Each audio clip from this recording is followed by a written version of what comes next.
Incwadi yokuqala kaJohane chapter 1 verse 5 ukuhamba ekukhanyeni nanti izwi salizwayo kuye sinishumayeza lona lokuthi uNkulunkulu ungukukhanya ubumnyama abukho kuye nakanye. Amen. Uma sithi sinenhlanganyelo naye sibe sisahamba ebumnyameni sinamanga asenzi iqiniso. Amen.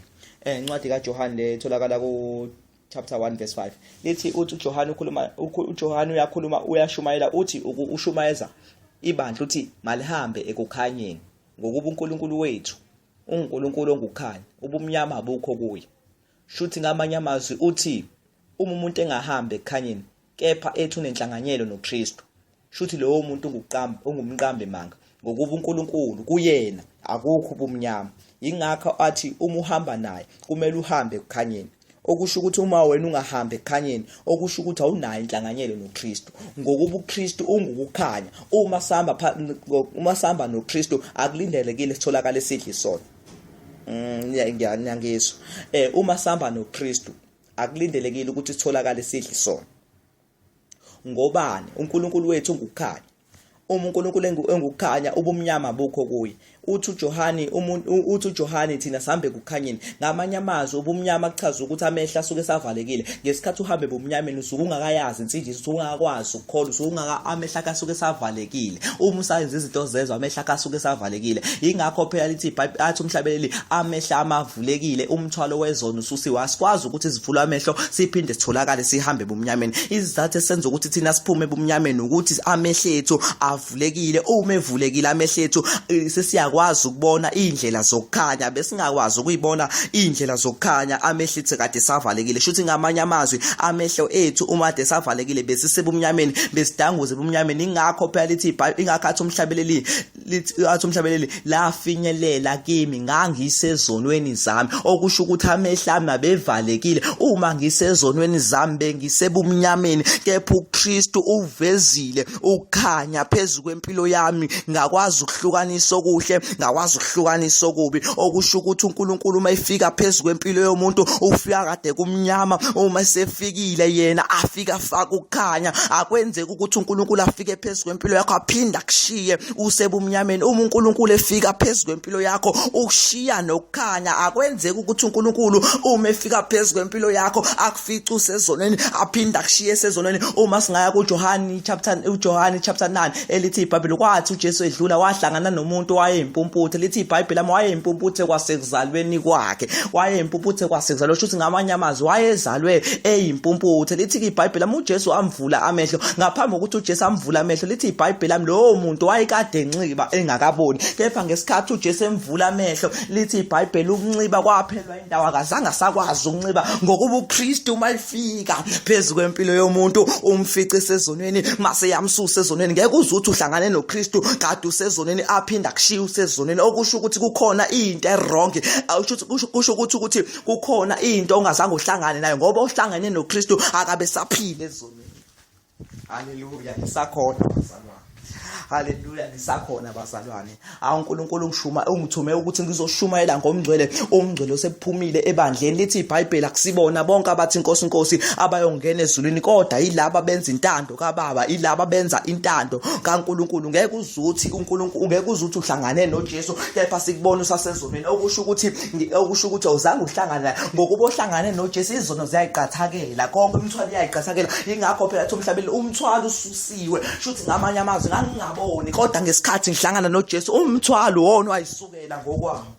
Angithi phela lithi iBhayibheli kukhona la kwakuvalele khona Petro. Lithi iBhayibheli ibandla lakhuleka. Lithi iBhayibheli amasango lawo bavalela ayivulekela ngokwawo. Kanjalo umuntu esekuKristu Jesu uba isidalwa esisha, okwakudala kuyadlula. Uma ngikuthiwa kuyisidalwa esisha, uma lithi iBhayibheli okwakudala kuyadlula kusho ukuthini? Kusho ukuthi zonke izono bewuzenza kade ungakahlangani noJesu ziphelelwa indawo ngokuba ukwazi ukuhlangana noJesu uphinde uqhubeke la kade uhamba khona. Kusezwakala kodwa bazalwane, kusezwakala kodwa ngoba uma uhlangane noKristu kukhona izinto ezisalayo. Uma uhlangane noKristu kuba khona izinto eziphelelwa indawo. Angikwazi ukuthi ngihlangane noKristu ngiphinde ngiqhubeke la kade ngicine khona. Yebo, ngiyavuma ukuthi ngahlangana ngisezonweni zami, kodwa mase ngihlangane nayo izono zaphelelwa indawo. Ingakho phela uthi uPaul konke obekuyinzuzo kumina ngakushaya indiva, konke obekuyinzuzo kumina ngakushaya indiva ngenxa yokukhulu bokumazi uKristu. My God, umngcele kuphelile ebandleni. Abantu abaningi babemfuna uNkulunkulu ngeqiniso lithi iBhayibheli, babemfuna uNkulunkulu ngeqiniso lithi ke izwi likaNkulunkulu bayingcosana bayobekezela abanye baqala indlela ezintsha babemfuna abantu abaningi uNkulunkulu ngeqiniso. Indaba yonakale ngesikhathi bethola iphiwo Nkosi Jesu bakhishwa yiphiwo endaweni kaNkulunkulu. Konakala ngesikhathi bethola izinto zikaNkulunkulu beza kuye bemfuna ngeqiniso. Kodwa indaba yonakala ngesikhathi bethola izinto babamba izinto bashiya uNkulunkulu. Kubangaka abantu akade befuna imisebenzi bayothola umsebenzi emva kwalokho bahamba bakhishwa umsebenzi endaweni kaNkulunkulu. Kanjalo kukhona abantu abakhishwe yiphiwo endaweni kaNkulunkulu. Dethiwa ubona izwe lingenzeki. Kukhona amazwi abhalwe eBhayibhelini ukuthi kumele agcine kodwa manje awasenzeki ngenxa ukuthi abantu bakhishiwe yiphiwe endaweni kaNkulunkulu. Kuyingozi ngisize Jesu ukuthi noma ngishumayela izwi lakho kodwa isiphiwo singangikhiphi endaweni yakho. Ngisize Nkosi ukuthi izinto zakho zingangixoshi endaweni yakho. Makube wena phambili mina kube mina ngomuva, ngokuba lithi iBhayibheli wena ngumalusi omuhle odela ukuphila kwakho uphinde ukuthabathe. Lithi iBhayibheli wena uhamba phambi kwethina sikulandele. My God, into eyenza ukuthi ivangeli life manje abantu sebeyalifoja izwi likaNkulunkulu, sebeyalirobha izwi likaNkulunkulu, sebeyaligebenga izwi likaNkulunkulu, sebehamba ngama-gift abasahambi ngoNkulunkulu. Into eyenza izathu senze ukuthi behambe ngama-gift ukuthi abasenzeli uNkulunkulu but sebenzela abantu, sebenzela ukubukwa. Once kwaqala wenzela umuntu kukhona angakubona angafiki khona, kepha uNkulunkulu ubona yonke indawo. Lithi iBhayibheli ukuqala kokuhlakanipha kungumesaba uJehova, okusho ukuthi into ebalekile akusikhona ukuthi ngenzele ibandla lami, akusikhona ukuthi ngenzele bonke abantu abakhona, kodwa into ebalekile ukuthi ngiqale ngenzele uNkulunkulu, ngoba ukuqala kokuhlakanipha kungumesaba uJehova. Once waqala wenzela abantu izinto uzoqala urobhe ivangeli. Qala usaba uNkulunkulu ngaphambi kobusaba abantu. Qala usaba uNkulunkulu ngaphambi kokubusaba abantu. My God, into eyenzekile manje kukhona abantu abashumayela kodwa bedla isono. Yes, ngiyavuma ukuthi bakhona abashumayela bedla isono, ukuthi igift uNkulunkulu akayisusi phezulu kwempilo yomuntu. Kukhona abantu abahamba ngegift. Ingakho phela lithi iBhayibheli lami kuyakuvela uKristu bamanga. Lithi iBhayibheli lami asokubaza abantu ngokukhuluma kwabo kodwa sokubazi ngezithelo zabo, okusho ukuthi ukushumayela kusiyona into ekhomba ukuthi wena uyakholwa. My God, ukuprofetha kuyona into ekhomba ukuthi uyakholwa. Ukukhuluma ngezilimi akusikhona into ekhomba ukuthi wena uyakholwa, kodwa yini into ekhomba ukuthi wena uyakholwa?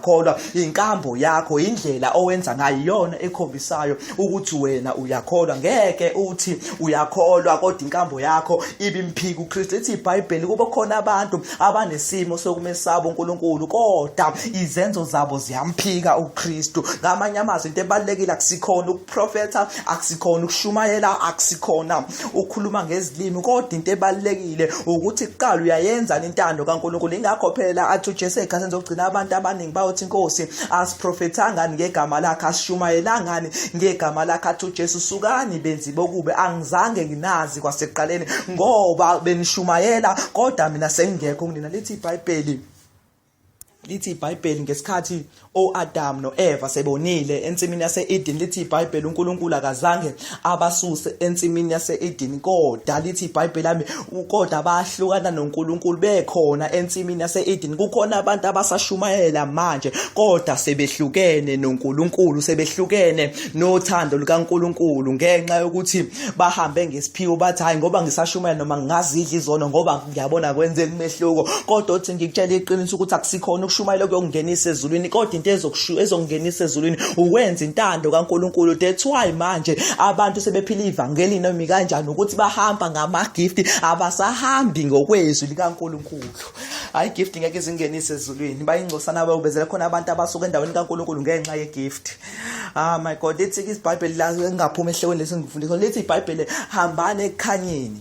My God, ngesikhathi uAdam sebesukile kuNkulunkulu, lithi iBhayibheli lami kodwa abazange besuswe ensimini yase-Eden. Kukhona abantu abashumayelayo manje kade basuka emehlweni kaNkulunkulu. Kukhona abantu abaprofethayo kodwa kade basuka emehlweni kaNkulunkulu. uNkulunkulu akazokususa, akazokuphuca igift ukuthi ufuna umkhonze ngokwethembeka njengalokhu enethembekile phezulu kwempilo zethu.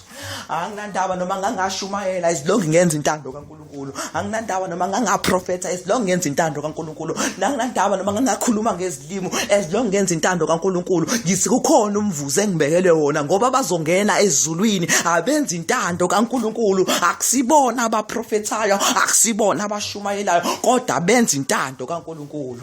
Ngingakhuluma namhlanje iBhayibheli lithi-ke izwi leli ngilifunde lithi hambani ekukhanyeni, okusho ukuthi into ebalulekile akusikhona ukuthi okay ngiyashumayela noma ngishumayela sengizohlala ebumnyameni, kodwa into ebalulekile even noma ngishumayela kwehla amandla kudilika amandla, kodwa mangibe sekukhanyeni mina. Ingakho athi uJesu ningajajuliswa ukuthi amadimoni ayanilalela, ningajajuliswa ukuthi amadimoni ayaphuma manibabeka izandla ngegama laJesu abantu bayasinda, kodwa jabulelani ukuthi amagama enu alotshiwe encwadini yokuphila, ukuze igama lakho lilotshwe encwadini yokuphila. Udinga ukwenza intando kaNkulunkulu, ngoba ngaphandle kwentando kaNkulunkulu awunangena ezulwini. Lithi iBhayibheli akusibona bonke abathi inkosi inkosi abaye ezulwini, kodwa benza intando kaBaba osezulwini.